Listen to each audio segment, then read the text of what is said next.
Alright, good evening mga kabagwis. Well, first of all, gusto ko mag-thank you sa sponsor ko sa bago kong cellphone, Samsung. Alam mo na kung sino ka, ha?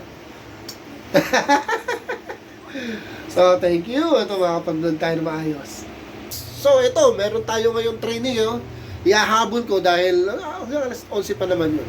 Cabiao, Nueva Ecija, malayo na, sarap na nito. So, naku talaga, bukas na excited akong gumising para mag-abang.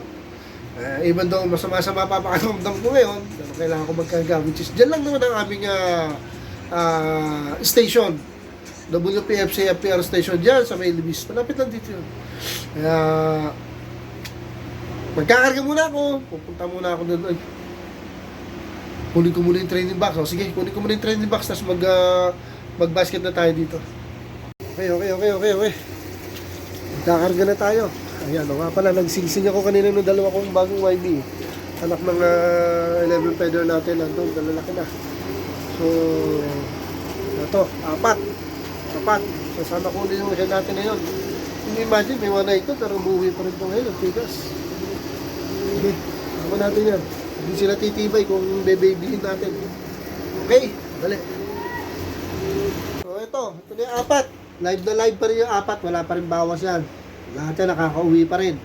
At most especially Daybird.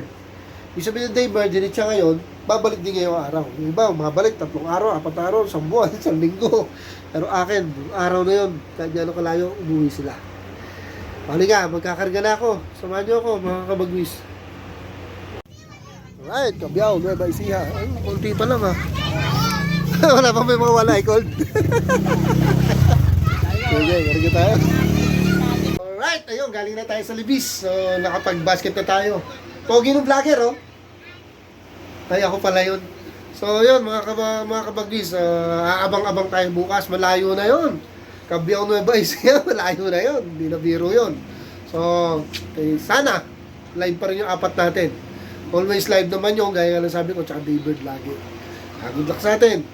Hope to God, makauwi pa rin sila. Abang-abang bukas. Thank you for watching.